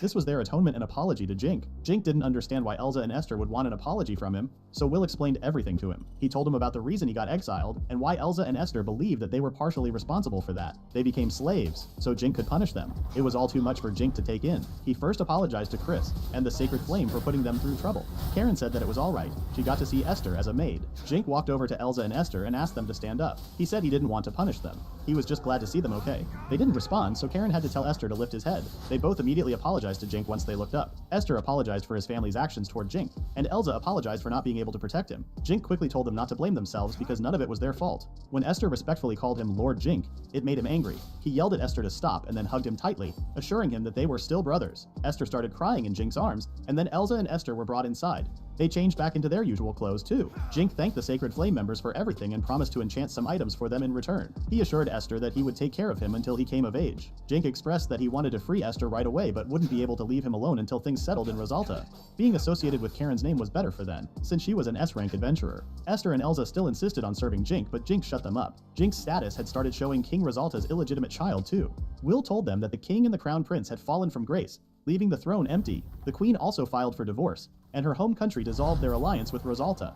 It was only a matter of time before a war broke out in Rosalta. Back in Rosalta, the former head of the Nonland family was sentenced to death, and Gordon Nonland was thrown into jail. The crown prince found himself confined within the walls of his palace. He grumbled about the nobles as he sat there until his father, the king, entered the room. Upon seeing his father, the prince turned to him, only to be struck by the king's scepter the moment he spoke.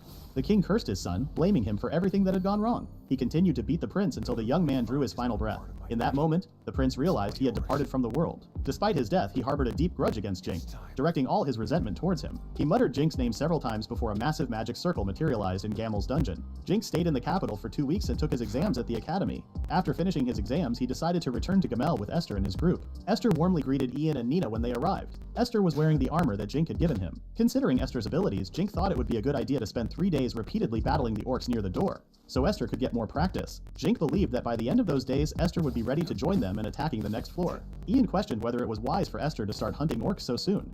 Esther reassured him, explaining that he had experience hunting monsters during his guard duties for House Nonland, and he had also fought some low-level monsters on the journey to Qual. However, it pained him to remember that he had done all that in a maid outfit. Jink informed Esther that he had an aptitude for wind magic, so on top of spearcraft, he should also level up his magic and mana. Nina asked Jink if Esther would have to drink a lot of mana potions like her, and he said yes. Nina got excited, thinking about how she would not be the only one feeling humiliated for having to pee. They got ready to leave for Gamel. Jink ordered Anzi and Mimosa to take care of the house while they were gone. Elsa also appeared with them in a maid uniform. Jink had given Anzi and Mimosa enchanted weapons, so they claimed that they would just use those weapons if things got bad. At Gamel, Jink introduced Esther to Mona. He asked if anything had changed while he was gone. Mona's expression darkened, and she asked Jink if he knew about named monsters. Jink admitted he had only heard about them. Mona explained that it was very rare, but sometimes the souls of the dead took over monsters. These monsters were called named monsters. They kept their memories, were intelligent, and could talk. They even looked like they did when they were alive. She told him that the orc general they had defeated on the 15th floor had come back to life as a named monster. Jink wondered if the monster had gotten stronger now that it had human intelligence. Mona assured him that it was the opposite. It had actually become weaker. She guessed that the monster must have had troubles in its previous life. Predicting the orc's attacks used to be simple, but now it was even easier. It would spot women and immediately chase after them. Many weaker parties managed to defeat it by using female members as bait. They even started calling it Dork, combining orc and dork. With the 15th floor getting easier, there were problems with long lines forming before the 16th floor. Low-level adventurers took too much time clearing the 16th floor, leading to congestion and arguments in the queues. Mona asked Jink to assist anyone they encountered. Jink reassured her that he could enchant his entire party with healing abilities. On the 15th floor of Gamel, Esther battled some orcs using magic. He cast an attack called Air Slicer, which took down most of them. Ian noticed Esther's progress and improvement in just a few days. Esther also felt pleased with his own growth and improvement. Jink admitted he had been a bit worried if Esther could do more than just thrust with a spear, but now he was even using slicing techniques. Nina wondered how Esther managed not to take breaks while constantly chugging potions. They took a short break before deciding to move on to the next floor. Esther's level had jumped from 23 to 57 in 3 days. Now they only needed to defeat the orc general to advance. Jink insisted on taking the front line even though the general was weakened, just to be cautious. He also suggested Nina stay in the back, as the monsters behaved strangely around women. The orc general appeared from a swirling magic circle chanting Jink's name. Jink checked its status and found out it was Elliot, the crown prince. Jink announced what it saw in its status. As the orc approached Jink, he said it must have been fate for them to meet like this. He declared he would handle it himself. He sent some fire attacks at it, but the orc didn't even get a scratch. Jink had expected him to use fire magic since he had recently learned it, but it seemed he wasn't very good at it yet. The orc noticed Esther and started shouting, "Woman, woman, woman!" Esther got angry and yelled that he was a man attacking the orc with his spear. Jink took advantage of the situation and attacked from behind.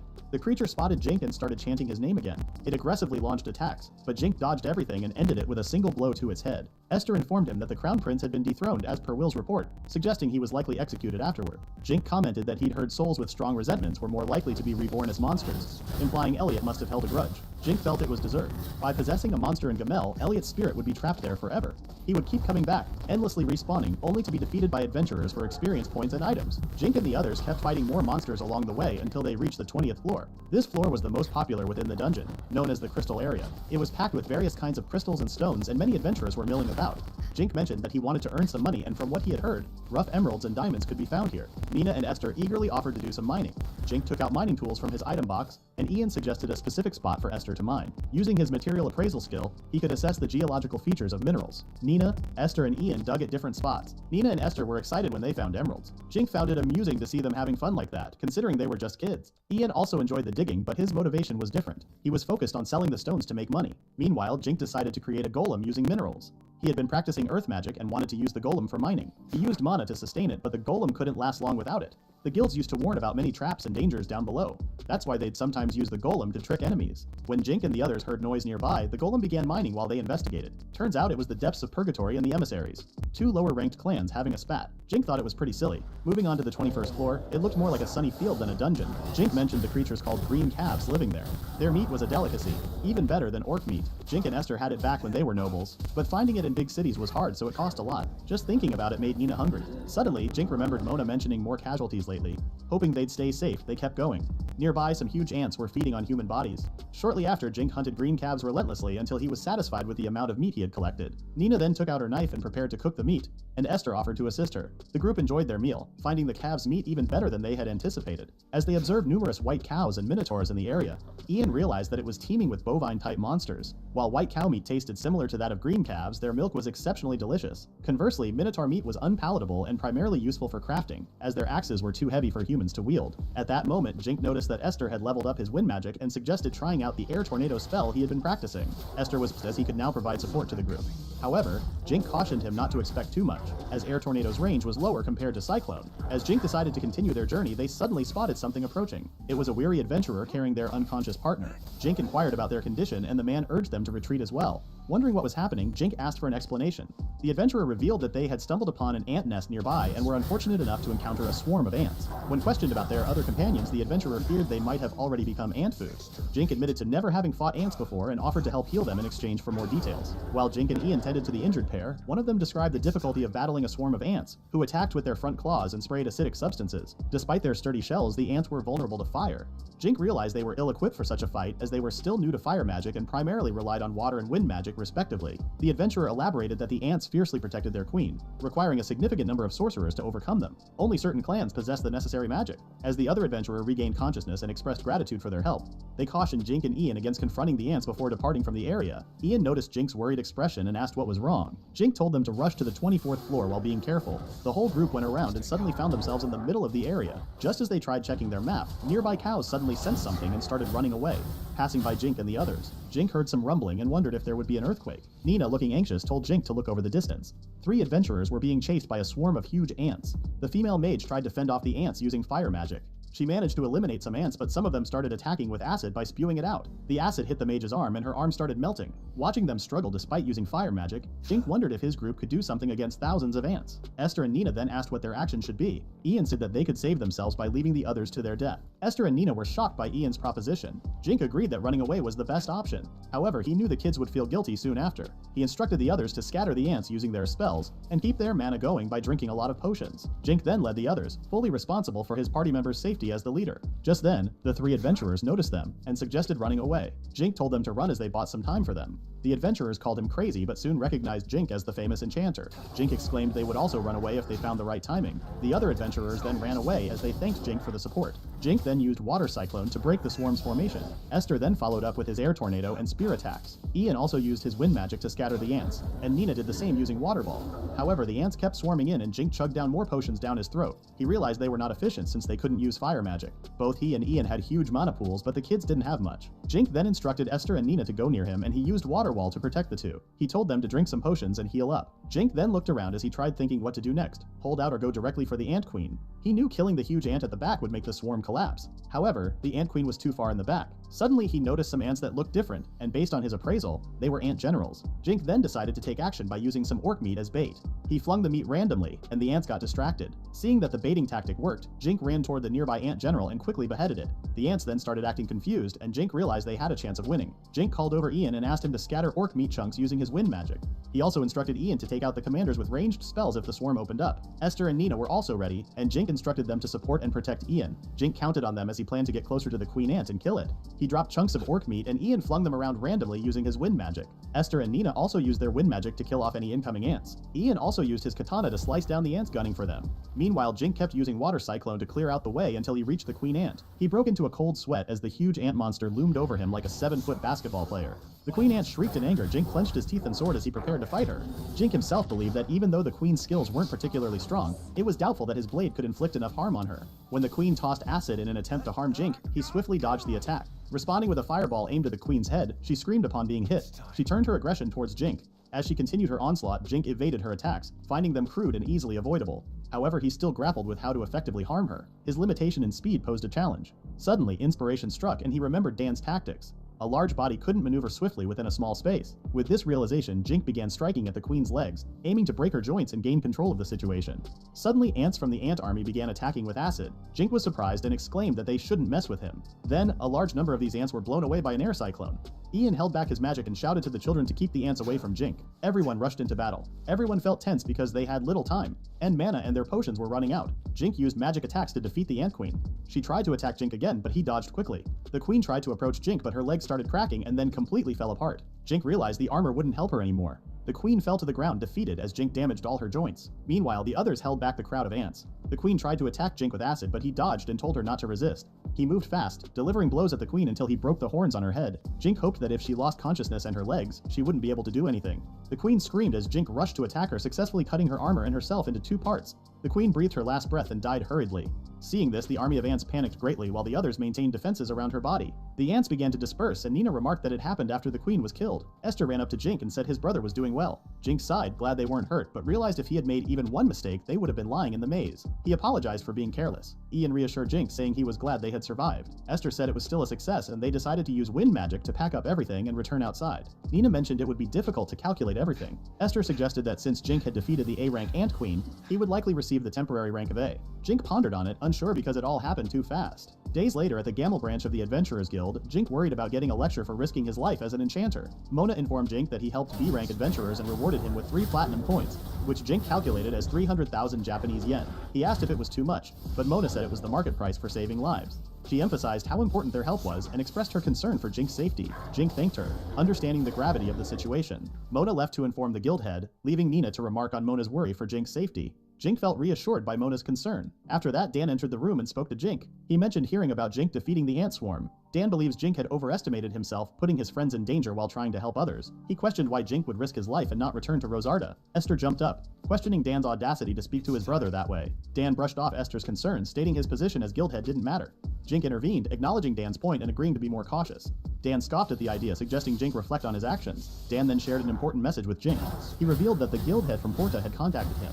Aristocrats from Rosarta had arrived unexpectedly, seeking assistance. Disguised as merchants, they sought an escort, intending to bring Jink back to Rosarta and make him king. Esther couldn't believe their audacity after banishing Jink. Jink questioned why Dan informed him, to which Dan explained that the guild prioritized legality and neutrality in international matters. Jink pondered informing the king of Quoll about this development, and inquired about the aristocrats' identities. Dan admitted they didn't know yet and asked for Jink's speculation. Jink realized that Marquis Tanir, a notorious nobleman, might be involved. Dan reassured Jink that Tanir didn't know about Jink being in Gamel and was searching for him elsewhere. This prompted Jink to consider reaching out to Chris and the Sacred Flame Party for help. Mona interrupted, expressing concerns about the recent ant encounter and its impact on the investigation. Jink assured her it didn't hinder their progress much, though they did halt mining during the commotion. Mona suggested filing a complaint with the clan heads, which Jink agreed to, noting the interference from the clans with guild affairs. As Dan expressed how troublesome it was, Jink wanted to inquire further, but Dan abruptly left, expressing frustration. The discussion then shifted to a middle-aged man in the midst of a heated rant about Jink's recent actions. He emphasized the seriousness of the situation, especially since it involved an S-rank clan. The group agreed that action needed to be taken,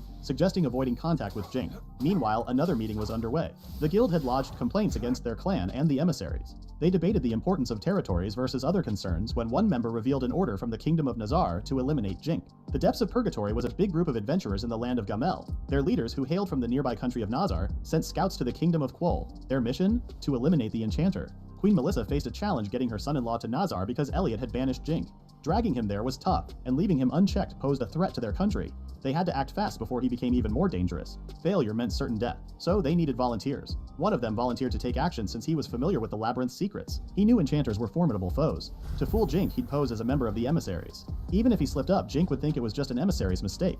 Any rift between them could harm the Kingdom of Quoll. It was a risky plan, demanding caution. Days later, the usual group gathered again. Jink reported that their recent battles had boosted their skills. Ian's magic level surpassed 100 thanks to Jinka's enchanted items. Nina, now 13, wanted to be called Big Sister. They felt stronger after overcoming the ant-infested 26th floor.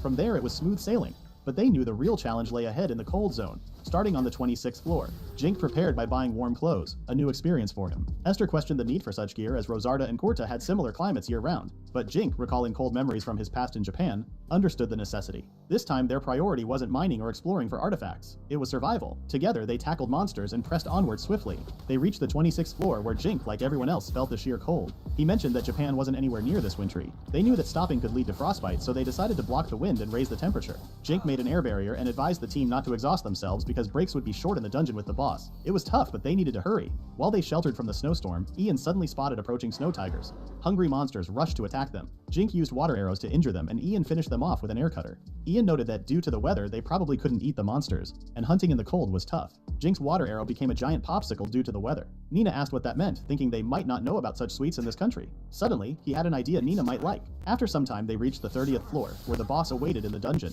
It took them 2 days to boost their physical strength. Jink wondered how adventurers managed it. Suddenly, Jink produced a pile of leftover metal from alchemy. Surprising the others, he used it to make a golem, which cleared snow into a barrel. Esther asked about it, and Jink said they'd find out later. Inside the boss's dungeon, Acrocanth, the boss dungeon, appeared. Jink warned everyone to be cautious as he could kill instantly with a bite. Defeating him was tough because direct blows were hard to land. They needed to dodge and attack with magic. As the monster tried to attack, Jink unleashed an air cyclone. Then he used a water tornado, considering blinding him with an arrow if it failed. Their combined magic worked and the monster fell, coughing blood. It surprised Jink, but they won. He admitted he didn't have special skills relying on his stats, but Esther mentioned how magic's power grows with level. As they got up, Jink mentioned a safe zone ahead where they could rest. Many people were camped there, possibly from the emissaries or purgatory. Someone called out Jink's name and Leon approached, reminding him that Jink once offered orc stew to them. Jink recognized him from the Elder Tree clan. Leon suggested going somewhere a bit far from the other two clans. As they cooked, Jink offered milk from a white cow, and they agreed. The children drank it and fell asleep instantly, exhausted from the cold. Jink asked how many lions there were. The guy explained they were the third squad supply, not able to leave easily as they supported the first and second squads and communicated with the surface. 3 other squads from different clans also provided support on lower floors. Jink thought that sometimes they stayed there for up to a month. He guessed they smelled bad. Leon said he got what Jink was thinking. He said there was nothing to do because drinking water was really important, so they couldn't use it to wash. Jink suggested trading some water for information about the lower floors, from the 31st to the 35th floor, where there's a tropical jungle zone. According to Leon, many adventurers get stuck in the cold zone now. Even the guilds need to learn more about what's happening. They say it's because one clan wants to sell information about this area. Jink thought that if they made a map and a guide to the jungle territories, they could make money. He handed over the water and thanked Leon. The guy wished Jink good luck. At that moment, someone was watching Jink and the others go to the 31st floor. Jink's party soon came across a jungle. It was different from the cold zone. It was hot and humid. Their goal was to explore the area, gather information, and make a map. If they sold this information to the guild, they could earn money. He didn't think it was hard and encouraged them to try. Nina said she would have been glad, but it was too hot. Jink agreed and took out a barrel of snow. From there, he pulled out a special white cow milk sherbet. The others asked what it was. He remembered Nina's words about wanting to know what sherbet was. He secretly prepared it in a safe area. Nina tried it and said it was very tasty. Ian liked it too. Jink said that for cooking, you need to add sugar to the milk and cool it. The milk is already rich, so cream isn't needed. Ian said the guy could sell such a unique dish. Jink said it's a common food in that world. Esther asked about it, but Jink said he read about it in the library. He also figured out how to cool them down. You need to wrap a frozen slime jelly in cloth. If you put it in your pocket or on your head, it will cool down. Ian started thinking about how much it would cost. He was a real merchant, born and bred. They were about to leave, but they had to stick together. Everyone then explored the jungle. Suddenly, Ian stopped Jink. 2 people were cursing in front of them. They were talking about the mission to kill Jink. The king and princess also wanted to kill him as soon as possible. Jink wondered if this was the former Queen Rosarda. Suddenly, he heard that the depths of purgatory people would always know Jink's location because of the guildmaster's intel. Jink then realized that Dan had ties with the depths of purgatory clan. Everyone regrouped as Jink didn't believe the entire clan were spies, but acknowledged that some might have followed them into the maze. Mina suggested Dan could be a traitor. Esther claimed they should not trust Dan anymore.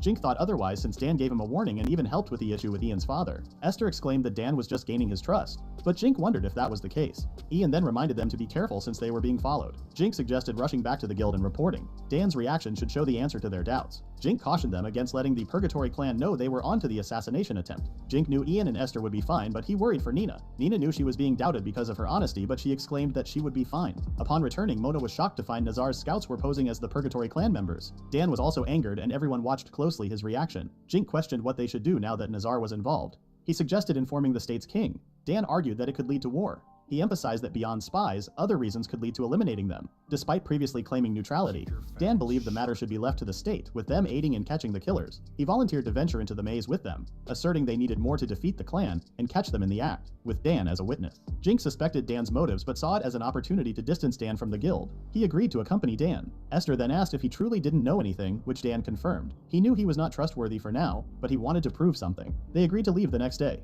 Dan went outside and reminisced about his brother joining the depths of purgatory and inviting him. Meanwhile, Jink finished his letter to the king and retrieved truth serum from the drawer, a family medicine from the Nonland family, taking some with him before his exile. He never thought that he would use it. As a former noble, he should not worry, but his conscience as Jinkara was getting in the way. However, he must do what he can to protect everyone. The following day, everyone gathered, with Dan's help enabling them to navigate through the maze. Disguised in rags, Dan received a bracelet enchanted with physical strength. Ian questioned if it was wise, considering it would increase Dan's level. Jink insisted they needed to proceed together, but they needed to keep a close eye on Dan. As they ascended to the 15th floor, Dan grew weary by the 14th, questioning if the group always moved at such a pace. They recalled Dan's words that he would keep up. Dan requested a break, happily enjoying the food and complimented Nina's cooking. Suddenly, Jink asked Dan if he liked betting. Dan claimed his wife made him quit. Jink explained straightforwardly that it was a truth serum from the Nonland family, meant to be used on the Purgatory clan members. He handed the bottle to Dan, sitting on the ground, and explained that it needed to be mixed with water. He claimed that they'd have a drinking challenge. Ian and Esther protested. Jink insisted they would all talk until they drank it, mentioning the side effects like anxiety and mental trauma. Despite Esther's attempt to stop them, Jink was determined to experiment, ensuring the right dosage. He mentioned they had an antidote if anything went wrong, adding that it was his first time trying it. He wagered a platinum coin and shared meals if Dan won, emphasizing his authority as the guild leader. Dan finally grasped Jink's intentions and asked if he truly believed he was involved in something beyond the guild's knowledge. Jink affirmed, willing to take the risk. After Dan agreed, he warned Jink not to underestimate him, confident he could handle anything. As everyone watched, Jink drank from the cup, his eyes widening at the unpleasant voices he heard. He hastily put the cup down, clearing his throat. The guild leader, observing, followed suit, experiencing discomfort and groaning. Despite this, Jink continued drinking while Dan began feeling unwell, eventually standing in a muddy pool of water. Suddenly, the water surrounded Dan's legs and he heard a voice addressing him as a brother. Questioning why he hadn't intervened, the voice blamed him for death, and a haunting face appeared reminiscent of his smiling brother. Dan regretted not stopping him, realizing his brother's enthusiasm for the dangerous expedition. Later, he learned his brother had died exploring the treacherous maze, a fate not uncommon for those part of the Purgatory clan. Jink's conviction convinced him otherwise, dispelling any notion that it was mere rumor. Dan believed that the people from Nazar had acted cruelly. He watched as those released from confinement formed a large clan, feeling powerless to intervene. Even after assuming leadership of the guild, he struggled to address the issue. He couldn't treat those released from prison and aristocrats the same as before. Dan pondered how many lives had been lost because of him, realizing he could have saved them by setting aside his pride. Thanks to Jink, he stumbled upon information about crimes related to the depths of Purgatory. Determined not to flee this time, he resolved to protect Jink and his friends. As Dan regained consciousness, Jink and his friends watched him. He inquired if he had truly lost consciousness, and if he had done anything foolish under the serum's influence. Bowing his head, Jink apologized to Dan, admitting his foolish actions. Esther also apologized. Dan reassured them, taking responsibility for withholding information about those released from the Purgatory. Ian debunked the theory of collusion between Dan and those from the Purgatory clan, wondering who could betray the guild leader like that. Dan denied involvement, but soon suspected someone with prior ties to those from the Purgatory clan. Dan recounted an incident 5 years ago when one of them passed a rank promotion test, leaving him with a significant scar. The man vividly remembered the individual's unsettling grin. Jink insisted they had no choice but to find the killer and uncover the truth. Recalling the gift of empathy, a rare ability allowing interaction with an opponent's thoughts and feelings, they realized its potential importance in intel gathering. Meanwhile, in a jungle area, a man writhed in pain, clutching his head and demanding relief. His companions complained about his behavior. Confused, they questioned if anyone had discovered their use of empathy. The man in the hood admitted ignorance, prompting speculation that the guild leader had been mentally attacked. Concern arose over the possibility of their plan to eliminate Jink being exposed, prompting urgent action to gather all assassins in the maze for the task. The hooded man demanded that the tousled-haired mercenary calm their partner down. The mercenary said it was difficult to do so. The hooded man spoke negatively about the situation and wondered how Jink's squad could attack them mentally. Suddenly, the three mercenaries heard loud noises. They looked up and saw wyverns flying towards them. The hooded mercenary pointed to their partner and said that he should be left since they had no other choice. A mercenary with tousled hair asked if they would just leave one of them. He claimed that the crying man had an important gift of empathy. The hooded mercenary raised his voice and said that the man would have been dealt with by the opponents anyway. He asked if a man was willing to take risks for one person. The mercenaries with tousled hair swore and then decided to leave him anyway. Finally, the man with empathy continued to sit on the ground and cry. At that moment, a wyvern flew up to him and grabbed him with its mouth. All the other mercenaries fled, hoping to hide somewhere from the monster. The hooded mercenary was swearing and speaking negatively about Jink. He swore that he would capture him. At that moment, Jink sneezed, saying it was very cold on the 26th floor. He suggested that they would go as always. Dan shivered and said he was very cold and demanded that Jink summon the monster as soon as possible. Jink rubbed his chin and asked what he meant. Dan asked if he really didn't understand. Dan explained that while traveling through cold zones, you can summon a monster that is resistant to cold and able to pull a sled. Dan believed that the most reasonable idea would be to summon a fire monster like a salamander. Jink said that it was not written in the instructions. He claimed that they didn't have someone who could summon a monster.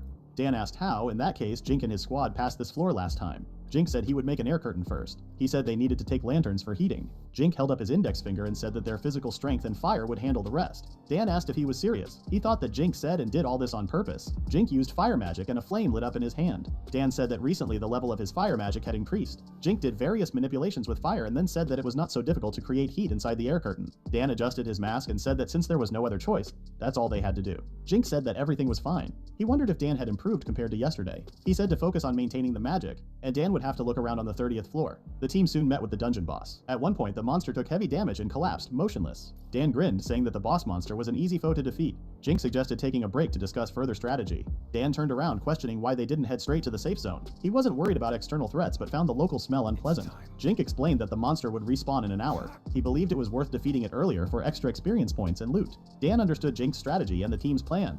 Later, Nina offered white cow's milk and sherbet. Esther offered Dan his portion, indicating he could have it if he wanted. Dan could feel that Esther still felt bad from what happened a while ago, and refused the offer since nutrition is important for Esther's growth. Dan inquired about their squad's plan. Jink explained they would pretend to explore the tropical floor to lure enemies out. Jink had scouted the area previously, considering its advantages and disadvantages. Jink mentioned the poor visibility due to the overgrown trees, but noted it also hindered enemy sight. They discussed improving their radar skills for an advantage. Dan acknowledged the guild might need to learn more about the area. He recognized the strengths of the Perdigatis in surveillance and intelligence. Jink saw their situation as a test of both mental and physical strength. They decided to head to a safe zone, intending to act covertly. As they passed other dungeon participants, including mercenaries, all eyes were on them. On the tropical floor, Jink and the others decided to take a brief break. Dan was surprised they could set up a bath and other amenities in the safe zone to avoid getting dirty. They speculated whether the people from the Purgatory clan would attack, but remained vigilant. Jink, feeling less like himself after a week of focus, relied on his heightened perception skills. The others guarded the defenseless Jink as he sensed 4 enemies blocking the passage to the safe zone. They hadn't encountered these foes on the tropical floor before. Jink claimed that someone from the depths of Purgatory was following them. Jink was confident they were still up for the task and the attack plan was still on. Dan suggested their conversations might be overheard outside of detention. Jink said they needed the skill of hearing for this, but failed to realize that Jink's squad knew about the surveillance. He noticed the mercenaries were not in a hurry. Jink suggested they say negative things about Nazar to test the theory. Dan chuckled and agreed it was a good idea. After checking again, Jink and his squad found out the mercenaries were watching them with their eyes, not their ears. Soon after, Jink widened his eyes and looked away suddenly. Nina approached him and asked what happened. Jink replied that the mercenaries from depths of Purgatory raised their killing intent. Jink became more determined and said they would stick to his plan. He claimed the mercenaries kept their distance and kept an eye on them. Jink thought they could outsmart them. He suggested that he and Nina could use themselves as bait. The others told Jink they were pretending to be in love. He believed it would help catch the mercenaries. Esther asked if it was dangerous. Jink said if they all hid in the shelter they would be safe. He claimed if Nina leveled up she would become stronger than Dan. Dan reluctantly admitted it was true. He said it was because of his enchantment. Jink explained their squad's strategy. He urged his brother Esther to act faster. Esther obeyed and pretended to practice water magic by pouring water. Jink decided to use a poison developed by the non-land family. It was a gas that reduced thinking abilities when vaporized. The squad had all taken the antidote beforehand. Esther told Jink they would go ahead. Jink agreed and said he and Nina would cook a meal. He realized the substance they used had a slight odor, so Nina had to cook to get rid of it. They decided to spread the smell of food with wind magic. Jink understood they just had to wait for the mercenaries to show up. Jink soon noticed something strange in Nina's behavior and asked her about it. Nina said she was scared because people from the depths of Purgatory were trying to kill them. She wasn't prepared to do something beyond her principles to protect the Jink. Jink realized fighting a monster and a human were perceived differently. Jink was fine with killing and blood, but Nina was a simple village girl. Smiling, Jink stated their current goal was to capture the mercenaries alive. He insisted Nina could leave the battle to him and advised her to just defend herself. Nina thanked Jink and promised to do her best. Jink smiled, saying it was time to act. He suggested they wait a while. Blushing, Nina handed a spoonful of food to Jink, asking him to try it. After tasting it, Jink hugged Nina and complimented her cooking. He joked about marrying a girl like Nina, who pretended to be embarrassed. The rest of the squad watched their interaction, laughing. Dan asked what they were doing. Ian then claimed he was using perception and confirmed that the act was working. He implied the people from the depths of Purgatory couldn't enjoy good food or hygiene like Jink and Nina. He speculated that the depths of Purgatory mercenaries had been enduring bad food and isolation for days, perhaps without seeing women for a long time too. He noticed the mercenaries observing Jink and warned that they were approaching with anger, hunger, and envy. Esther could see the mercenaries were walking toward the poison he spread beforehand. He claimed it was over for them. Dan felt bad for the mercenaries falling for a dirty plan, but still believed that they deserved it. Nina noticed sauce on Jink's face and wiped it with a handkerchief. Jink informed her that the mercenaries were very close. Ian rose from hiding and proposed attacking them from the rear. Dan ordered the squad to move forward. As the mercenaries approached, they noticed Jink. The mercenary with the eye patch warned Jink to stop showing off, threatening to take his food and the woman from him. The mercenaries from depths of Purgatory surrounded Jink and Nina. They said it was the end for Jink. In response, Jink and Nina got into a fighting stance. The mercenaries laughed and were happy they'd finally deal with Jink. One of them was relieved they'd soon leave the jungle. Jink put on the enchanted accessories, thinking Esther and the others hadn't noticed the mercenaries yet. One of the mercenaries pointed at Nina, demanding the others not touch her, as she could still be useful. Another guy eyed Jink and remarked on his looks, already making creepy plans. But then he got startled, as if realizing something. At that moment, he thought the mercenaries had gone mad from poison. All the mercenaries rushed forward to attack Nina and Jink. Jink shielded the girl and struck out, stabbing one of the mercenaries. He felt it might be too late to fix anything. Suddenly, another mercenary appeared behind him, swinging a sword. Jink turned swiftly, blocking the attack. He conjured a magic fireball and hurled it at the mercenary. Meanwhile, another mercenary approached Jink, ready to strike, but Nina intervened, leaping to attack him. She hit the mercenary in the leg, making him scream in pain. Nina had been determined to strike again when suddenly she was grabbed from behind, causing her to scream. Jink turned around and cried out in alarm as he witnessed one of the mercenaries immobilize Nina. The mercenary approached Nina's face, demanding that she not resist and insisting that she should blame everything on Jink. He even threatened to have some fun before dealing with her. Jink had already moved towards the mercenary to push him off Nina, but Nina, with a menacing look, shouted at Jink not to worry about her. She then hit the man, causing him to scream in pain and pushed him off her, expressing her disgust at his smell. Another mercenary appeared behind Nina, about to stab her with a sword. Nina quickly turned and launched a water balloon at the man, grabbed him by the hair and knocked him in the face. She shouted at the mercenaries not to come near her. Jink looked at Nina, amazed at how she could scare him so much. A mercenary with an eye patch screamed that Jink and Nina were just two children, unaware of the guy behind him who struck him right on the head. At that moment, Dan and Esther burst out of the bushes. Dan yelled to the mercenaries, warning them of an imminent attack, surprised to see that Jink and Nina had backup all along. The Jink squad quickly surrounded the mercenaries. Esther skillfully struck with his spear, taking down several opponents at once, while Dan fought with his swords. The mercenaries fell to the ground, screaming in pain. Dan grinned and felt elated, noticing how agile his body had become thanks to Jink's help. After some time, their opponents were defeated. Jink's partner approached him, asking if he was okay. Jink reassured them that he was fine and suggested reviving the surviving mercenaries. However, Nina refused, stating she didn't want to touch them. Jink insisted they could handle everything themselves. The living mercenaries were bound and lined up. Jink fixed his gaze on them, his expression fierce. He announced it was time to interrogate them, stating he had many questions. Jink promised that if they answered truthfully, they would face fewer consequences. He emphasized that it wouldn't be a problem since he didn't want to lay hands on them. Jink approached the blindfolded mercenary and told him he needed to drink the truth serum to make things easier for everyone. The man spat out the serum, causing Jink to glare at him while the mercenary just smiled and spoke ill of Jink. Suddenly, Esther rushed up to the mercenary and drove her spear into his knee, causing him to scream in pain. Esther remarked that the mercenary was silent, then asked her brother what they should do with him. He suggested they could start by tearing off his fingers one by one. Esther drove the spear deeper into the man's knee, stating that if they wanted him to talk, they could only spare his tongue. The other mercenaries looked on with disapproval at Esther's actions toward their leader, screaming at them not to continue. The man revealed that the mercenaries were trained from childhood to torture, specifically to inflict maximum pain without killing too quickly. Jink glared at the leader of the mercenaries, demanding answers about their numbers, but the mercenary stayed silent. Turning away, Jink approached the other mercenaries, confidently stating there was nothing they could do. He grabbed one of their heads, causing the mercenary to scream in fear. Despite the mercenaries' pleas, Jink revealed his ability to manipulate fire magic, threatening to increase the heat gradually. The mercenary begged for release, realizing the danger as Jink explained how the thin skin meant the skull would soon heat up. Jink's words instilled terror, suggesting the possibility of severe burns. He warned of the potential for death from pain shock, and asserted there were various ways to handle it. Looking at the other mercenaries, Jink likened them to the monsters they hunted, seeing no difference in their worth. The mercenary whose head was under Jink's hand shouted for him to let him go as the man was ready to tell everything. Jink released as the man and gives him the floor. The guy looks at his hand and wonders if it was a Jink would he have done the same. He decides that it's better for Nina not to see it. One of the mercenaries swears and shouts at Jink so that he doesn't think he can get rid of them easily. He says that the exit from the maze is guarded outside the prison. He claimed that the guy and his squad couldn't escape. Dan asks about the exit from the maze. He decides to tell the mercenaries everything. Since they didn't know, Dan says that the mercenaries have become traitors to the guild. He claims that the ambassadors of the exit from the labyrinth will judge them, and he assures them that their clan will be destroyed. Dan says that all the mercenaries will be tortured and then executed. At best, they could have been enslaved. Dan examines them and says he will be a witness in court. He says they should all keep quiet if they don't want to make the situation worse. As a result, their interrogation continued. Jink suggested that the mercenaries lacked the spirit and courage to take action for the good of the Nazar country. Consequently, Jink's squad discovered they were no longer in custody. This clan was formed by Nazar to scout and steal from a stake. It turned out the merchant they targeted was also a scout. To weaken the power of the stake, they were advised to recruit skilled adventurers to their cause. However, things took a turn for the worse after completing their tasks. It was far worse than Jink had anticipated. One of the mercenaries was taken aback when he asked him about the gift of empathy. He revealed that with his assistance, they gathered information about the guild from Dan's mind. As they delved into his thoughts, Dan became tense. The mercenary remarked ironically that Dan unwittingly provided them with information about the guild and its plans. The mercenary mentioned that due to Dan's mental assault, one of their comrades went insane and had to be left behind. Jink thought about the mental assault that occurred when one of the mercenaries entered Dan's mind. He wondered if the mercenary could have somehow overloaded himself mentally. Jink recalled how he and Dan had consumed the truth serum. He suggested that it might have affected the mental assault. Dan approached the man and inquired whether one of the mercenaries had truly suffered because of it. The man responded that it doesn't matter anymore. Jink asked Dan what was happening, noticing Dan clenching his hand into a fist. Meanwhile, voices echoed from another floor where the cloaked squad battled monsters attempting to attack them. The man remarked that 2 hours would pass in 10 seconds. The entire squad assumed fighting stances, ready for another challenge.